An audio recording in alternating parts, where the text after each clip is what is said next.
Buenos días, estimada audiencia. Les pedimos encarecidamente que a partir de este momento pórtense bien, que para portarnos mal estamos nosotros. Al amigo todo, al enemigo ni justicia. El que depositó dólares recibirá dólares. Si quieren venir, que vengan, les presentaremos batalla. A vos no te va tan mal, gordito, ¿no? Volver a inundar y del 4 ¡nos inunda más! ¡Nos inunda más! Clarín, ¿por qué estás tan nervioso? No fue magia. He decretado el estado de sitio en todo el territorio nacional. Ha sido el sacrificio de varias generaciones. Ha sido el sacrificio de sus pioneros. Acá lo voy a estar esperando como candidato a presidente para hacer campaña por nuestra gente. El índice de desocupación bajó a un menos del 6%.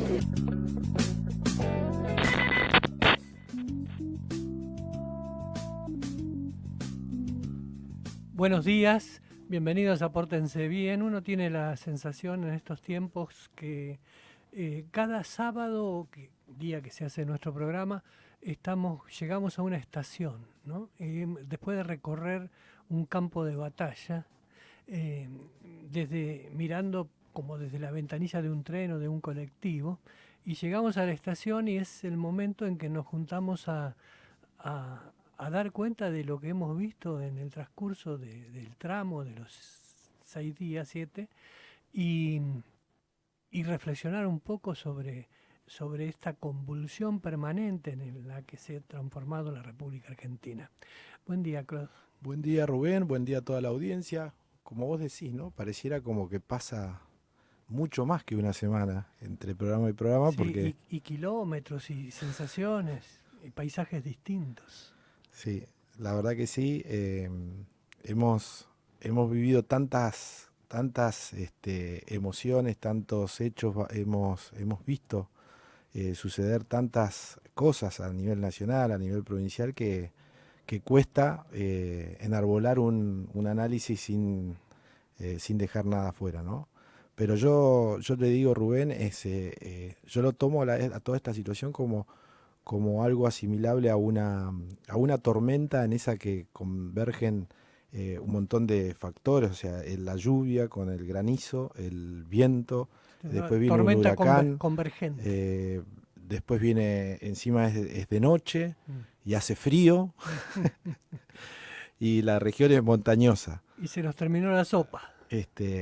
Así es como lo veo yo. En todo eso, que es, digamos, la situación de la Argentina en el contexto económico, social, político, institucional, la gravísima crisis institucional que hay en nuestro país, se sumó un nuevo condimento como para aún agravarla aún más a esa tormenta, que es la causa que se le sigue a Cristina Fernández de Kirchner y un grupo de funcionarios que formaron parte de su gobierno, y también empresarios, digamos, básicamente donde se investigó la distribución de la obra pública, especialmente en la provincia de Santa Cruz, que es la provincia histórica de Néstor y Cristina, digamos, a pesar de que Cristina nació en La Plata, ¿no? Néstor, sí es. Exactamente. Bueno, finalmente toda esa denuncia que se hizo ya hace más de 10 años por la coalición cívica, por Elisa Carrió,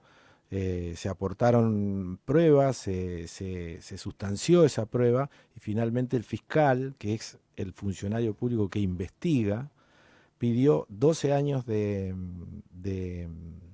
pena, de prisión e inhabilitación para ejercer cargos públicos para la expresidenta, la actual vicepresidenta, o presidenta virtual, digamos, subjetiva, de inhabilitación perpetua para ejercer cargos públicos. Y un dato no menor que yo no lo leo en todos lados, pero es un dato superlativo para incorporar al análisis de por qué pasa lo que pasa, es que en el caso de que Cristina sea condenada, esa condena implica que la prueba producida es una prueba válida, es una prueba cierta, que está comprobado que sucedió, mientras que no exista la condena, esa prueba puede ser relativa, porque puede ser refutada o puede no ser válida en términos judiciales, hablando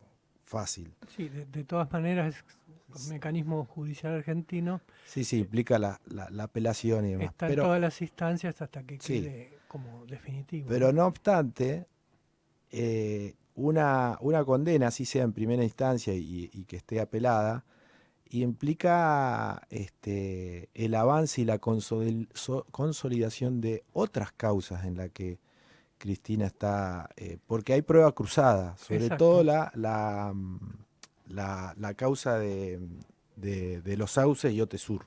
Es que la teoría indica, la teoría, digamos, general de la acusación, es que toda esa plata que se desvía con la obra pública se blanquea después a través de los hoteles, ¿no? Por eso, con otros mecanismos. Hay pero cruzado ahí con el caso. En este caso, toda la prueba relativa a los hoteles, en realidad lo que es una prueba secundaria que se utiliza para probar el delito de asociación ilícita, pero lo que se investiga, el objeto de la causa, es la asignación de la obra pública, no la causa de los hoteles. Eso es otra causa.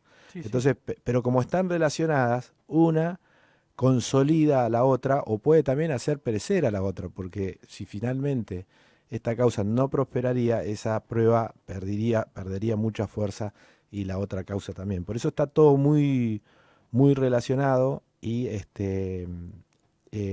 como te decía, pasa toda esta efervescencia que hay donde el peronismo en general está reaccionando en su máximo esplendor. Y digo el peronismo porque es más amplio, no es el kirchnerismo. Porque pero me permito hacer un apunte ahí. No sabemos si el peronismo va a reaccionar. Lo que tenemos ahora es la primera ola de empuje kirchnerista acudiendo al peronismo.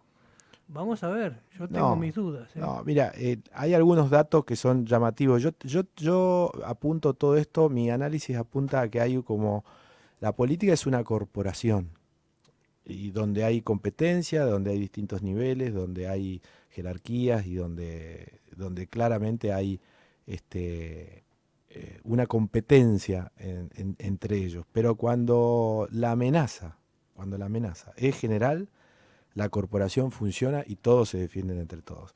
Y no es menor el tema de la CGT, por ejemplo, que claramente no es una CGT kirchnerista, y sin embargo la CGT se ha expedido en favor de Cristina Fernández de Kirchner. Sí, pero vamos a ver si la acompañan hasta la puerta del cementerio o hasta para adentro.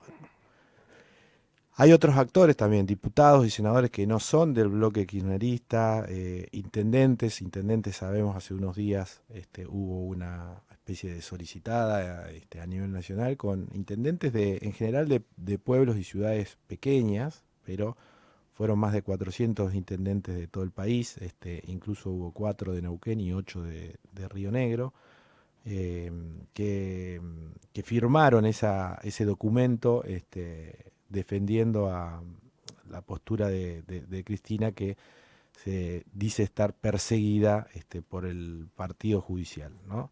Por eso te digo, el Poder Judicial, Rubén, va a estar exigido al máximo, exigido en el sentido de tratar de llegar a la verdad sin inmiscuirse en la política, porque tampoco se tiene que generar lo que se llama la rivalidad que se quiere generar o que se quiere posicionar. Pero ya está eso, ya hay un conflicto de poderes entre el Poder Ejecutivo y el Judicial, con el Legislativo que todavía no ha definido.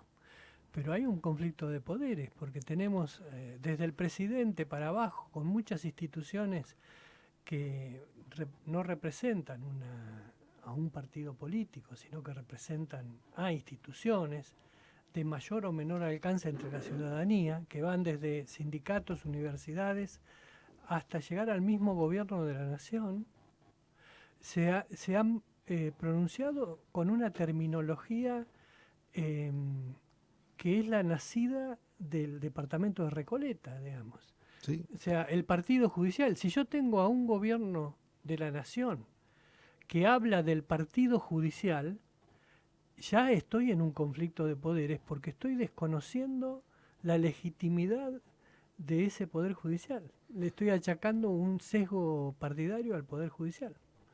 Sí, hay una concepción ideológica, es lo que vos decís, Rubén, hay una concepción ideológica que le da Cristina respecto a la relación entre justicia y política. O sea, en realidad para Cristina Fernández de Kirchner no hay autonomía de la justicia. La justicia es un instrumento de la política. Y eso quedó probado hasta institucionalmente cuando estaba dando vuelta el proyecto denominado democratización del Poder Judicial, donde se pretendía incorporar a los miembros del Consejo de la Magistratura, que son quienes seleccionan y eligen a los jueces, en las listas de las elecciones. Sí, para que sean elegidos por los ciudadanos. Exactamente. Bueno, ese proyecto no es más que... Una cosa es la concepción que yo pueda tener y otra es la que dice la Constitución. O sea, nos tenemos que regir, creo, por lo que dice la Constitución, no por lo que piensa cada uno. En esas cosas, digamos. Después yo si quiero hacer en mi casa, quiero elegir al juez desde mi casa, bueno, allá usted. Pero la Constitución no dice eso, ¿eh? No, claramente no dice eso. Pero por supuesto. Hay otro dato para incorporar al análisis que también muestra un poco la interna que hay en el gobierno respecto de esta causa puntual. La esposa de Julio De Vido, Minichelli, no me acuerdo el nombre de pila, publicó un tuit en la red social donde decía, acá lo tengo apuntado, hacía referencia a quién administra el presupuesto en el esquema de gabinete que había en esa época, ¿no? Y, o sea, hace esa pregunta y luego la contesta y habla de el jefe de gabinete. Entonces se pregunta por qué no está imputado en esta causa los jefes de gabinete de los gobiernos de Cristina donde se desarrollaron estos hechos, ¿no? Y habla de justamente Alberto Fernández, Sergio Massa, Capitanich, Aníbal Fernández y Abal Medina. Sí. Y entonces lo que da a entender es que se pasa la responsabilidad del presidente al ministro, dejando afuera al jefe de gabinete y directamente al secretario de Obras Públicas. Entonces dice como que no tiene lógica ese esquema de responsabilidad. Bueno, porque una de las cuestiones que instaló Cristina Fernández en el actual escenario es la de que el presidente no tiene el conocimiento y por lo tanto la responsabilidad de cada uno de los actos de gobierno que se ejecutan en la gestión, porque no conoce los detalles, digamos. Pero lo cierto es que el mecanismo teórico de funcionamiento de estas cosas implica que hay un presupuesto nacional que el Poder Ejecutivo lo hace, que debe ser aprobado por el Congreso con cada una de sus partidas y que el jefe de gabinete después lo administra, pero que una vez por mes le va a rendir al Congreso precisamente la ejecución de ese presupuesto. O sea, cosa que en la Argentina no se hizo nunca todavía, pero que así estaría establecido. Entonces, si vamos al fondo de la cuestión, podemos ver que lo que se está probando en estos días, más allá de la responsabilidad de las personas en determinados delitos, se está confirmando el pésimo funcionamiento institucional general que tiene la República Argentina.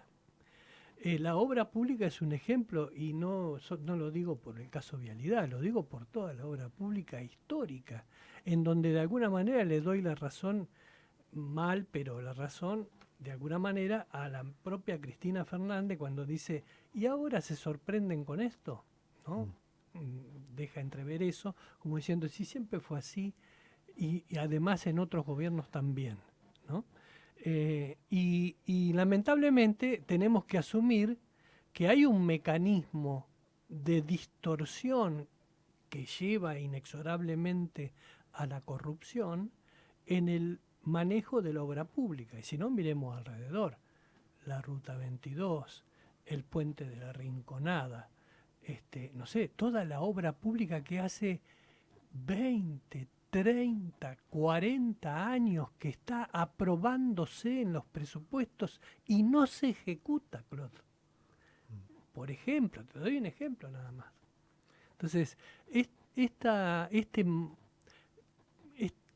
deficiencia, esta poco seria política que tenemos los argentinos, algunos alientan la posibilidad, la esperanza, tal vez un poco utópica, de que a partir de lo que pase con este juicio pueda empezar a cambiar, para bien, digamos.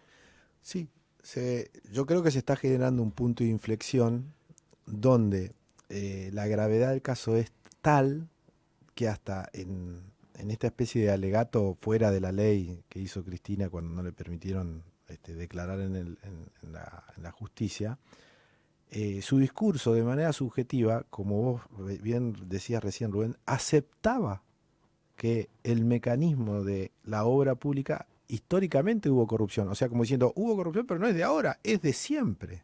Sí. O sea, hay otro apunte que te quiero hacer interesante de esta semana.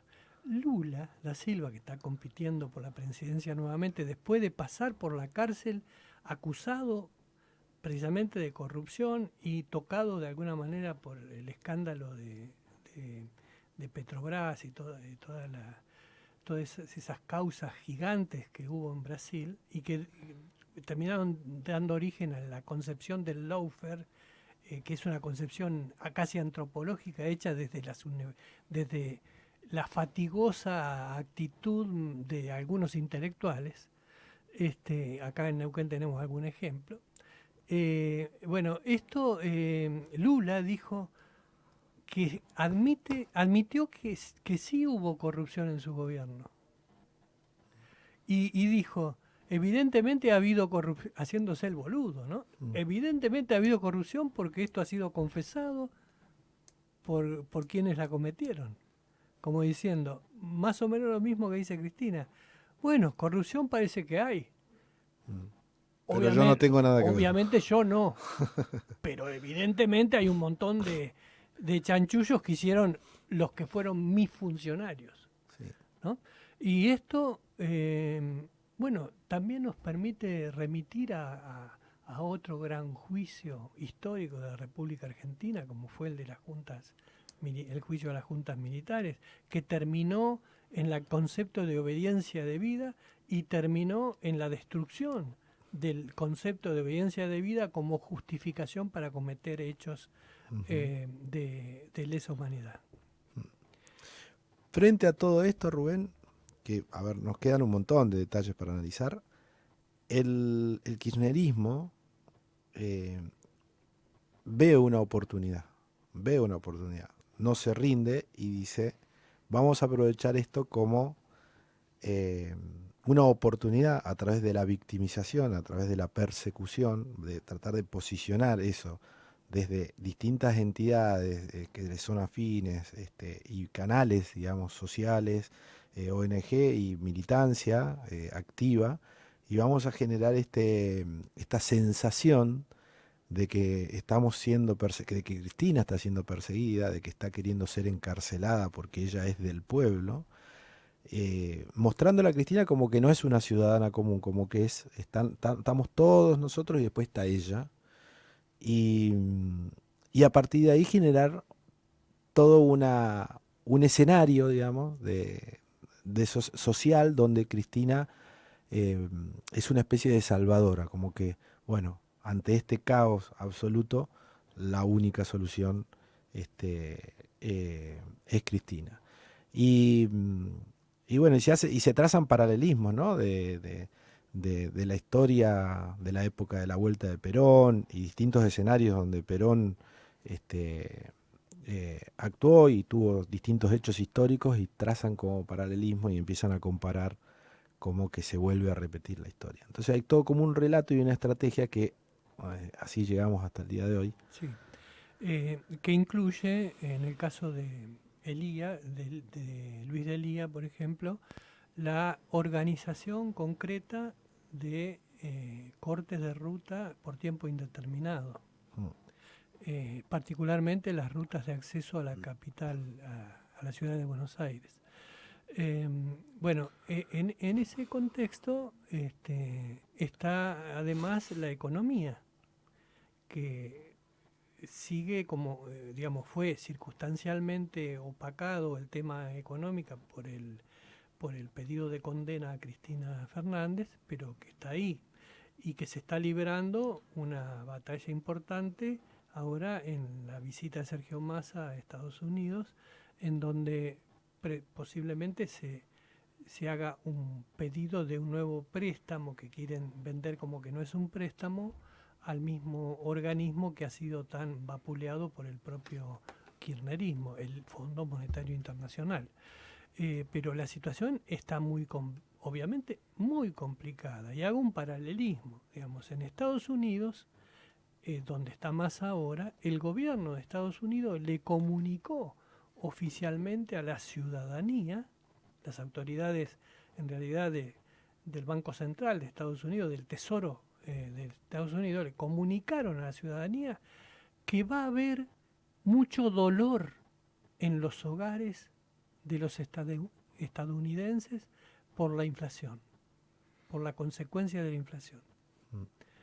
Digamos, hago esta acotación para decir qué diferencia, digamos, de cultura política y social y económica hay actualmente entre Estados Unidos y Argentina, cuando en Estados Unidos se hable de dolor en los hogares desde el gobierno, asumiendo que hay un perjuicio extraordinario hacia la ciudadanía por culpa de la inflación que el gobierno no ha podido resolver, más allá de que los factores son múltiples y globales.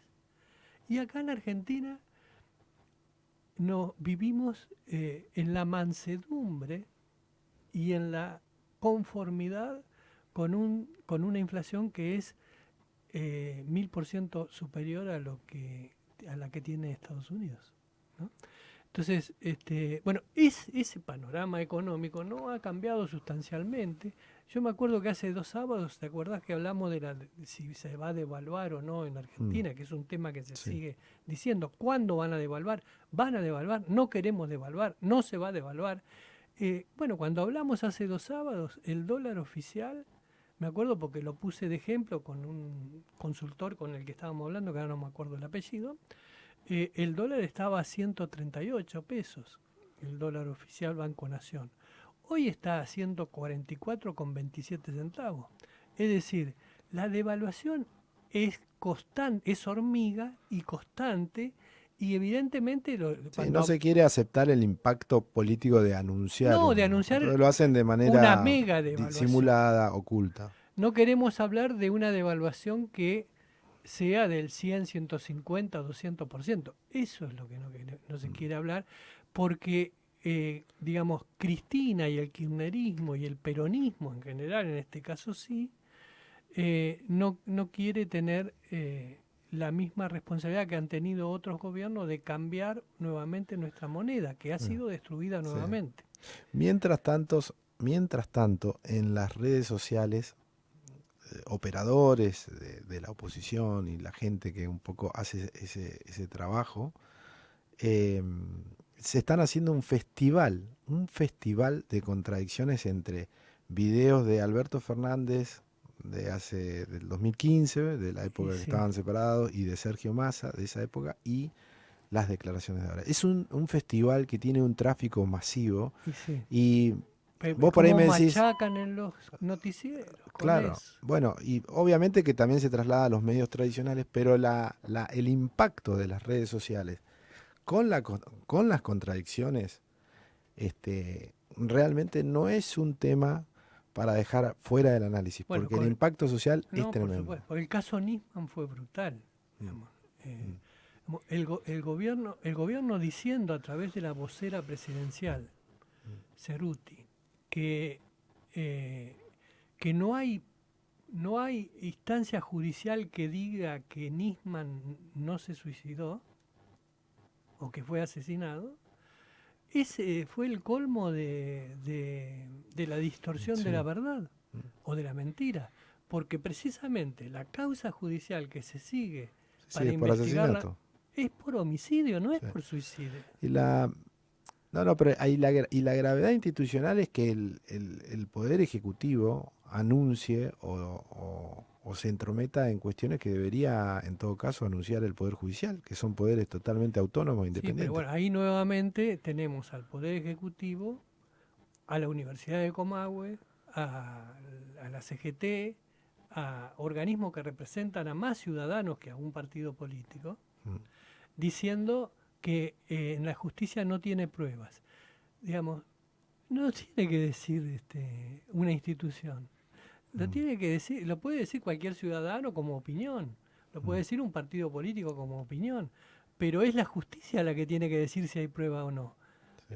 O sea, los jueces de la causa lo tienen que decir, si no, nada va a tener validez. Sí. Pero bueno, lo que vos decís de la contradicción terrible de declaraciones de hace poco tiempo, particularmente del presidente, de Alberto Fernández. Alberto Fernández afirmando que Nisman no se suicidó hace 5 o 6 años y saliendo a decir ahora que evidentemente se ha suicidado, es la contradicción más grande, que ha llegado a otro interesante aporte de las redes sociales, que es el decir, ¿qué hay detrás de esta posición incomprensible de Alberto Fernández? De refutarse a sí mismo.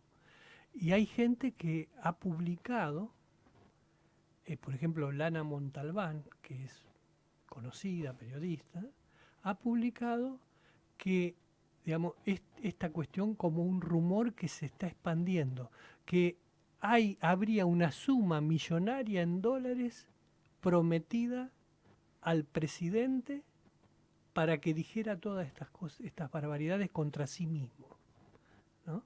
Entonces, esto que no tiene la menor seriedad, evidentemente nunca se va a poder comprobar con nada,